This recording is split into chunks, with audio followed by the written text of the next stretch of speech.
Hi, I'm David. And I'm Sharon.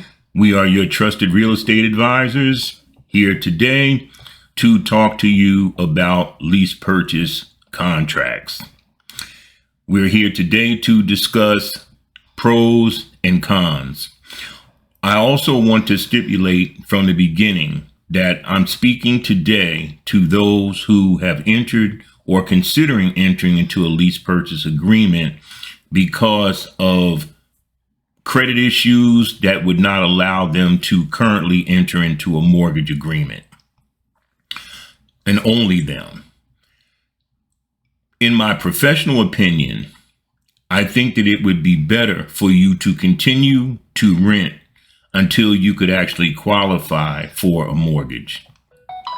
Reason being is a lease purchase agreement is two contracts. It's a contract to lease and it's a contract to buy. In most cases, it's a contract to buy within a year.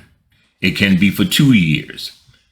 But the lease is not a lease in the sense that they're not renting the home to you. They're leasing the home to you with an agreement that at the end of a particular period of time, you're going to actually buy the house. So what happens is that, let's just say that the agreement is that you're going to buy the house at the end of a year. If for whatever reason you can't close on that house at the end of that year, unless it's stated in the contract otherwise, you could lose all of your deposit. Mm-hmm. You could be evicted from the home because they didn't lease it to you to rent it to you. They leased it to you for you to buy it. So you could have to move. You could lose your deposit. And you could be sued for what we call specific performance, otherwise known as breach of contract.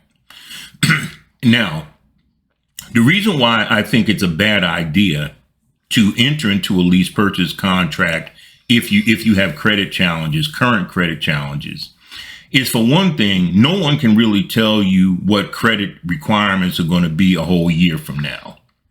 And yes, if you talk to a lender, they'll talk about opening up, a secure card, and they'll talk about, the steps that you need to take to build back your credit and all of that. And all of that is good. But there's still no guarantee that at the end of a year that you'll be where you need to be to qualify for a mortgage. But you've entered into a contract to buy someone's home at the end of a year. So to me, it seems as though entering into such an agreement kind of creates some potential liability for you.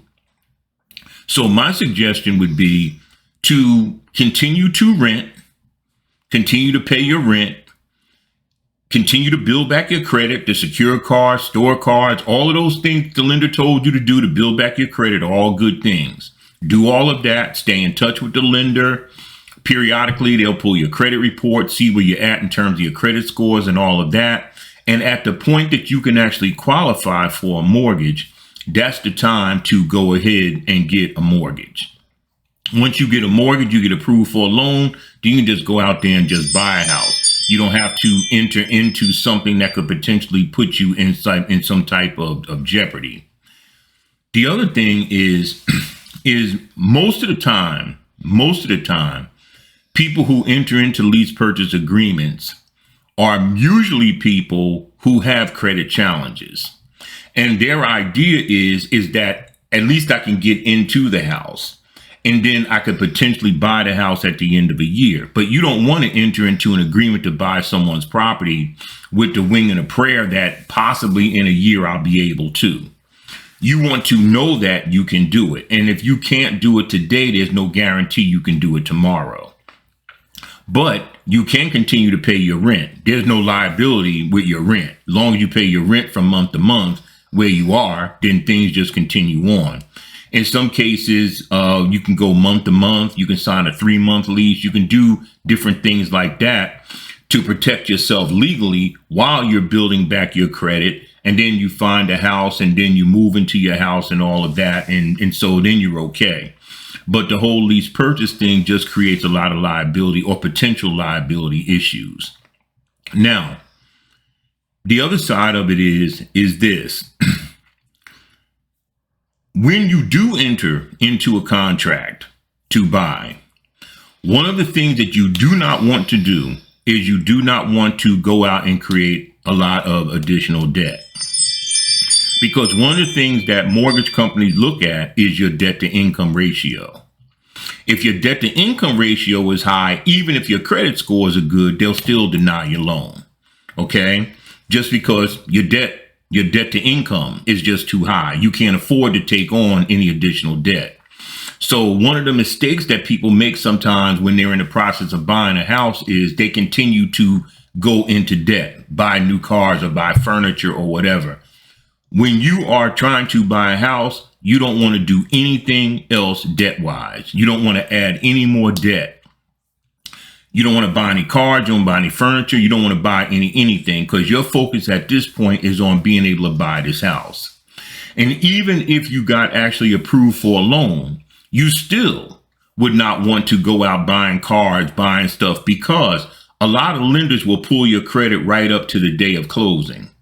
And if they pull your credit when you're at the closing table and your debt to income ratio is too high, they'll deny your loan right then and there. So it's not over until it's over. And then my suggestion is that even after you close, you still want to give yourself some time because you have to get used to the mortgage. You have to get used to all of the associated expenses of home ownership and all of that. So I do not recommend that you go out and start buying cars, go out and start buying furniture, go out and start creating debts for yourself. You need to give yourself some time, see what your expenses are going to be, see how much it's going to cost to heat that house, see how much it's going to cost to cool it, see if there's anything that has to be fixed or repaired or replaced. You know, because all of this is on you. You don't have a landlord anymore. You are the landlord. So whatever has to be done is on you. So you don't want to have those expenses and having taken on other expenses. I've known clients to go out and buy furniture, cars, and everything, and within a few months they were in foreclosure. You don't want to be in that situation. So you want to give yourself some time. So debt to income ratio is very important. Even if your credit scores are good, if your debt to income ratio is too high, the lender is going to say no. They're going to deny your loan. So with that, Sharon, is there anything you want to add? No, I think that you've covered everything. It's good advice, and I, suggest that you think about it before you go and do anything. Think about it and read up on it if you like. If there's any other topics that you're interested in, let us know. Put it in a comment, and we'll be glad to speak on that for you. But other than that, David, I think you've covered everything well. All right. We just ask that you like our channel. We also ask that you subscribe to our channel. And please give us your comments. Give us your thoughts. If there's any questions out there, post your questions. Sharon and I will be more than happy to answer any questions you may have. Until next time, take care. Bye.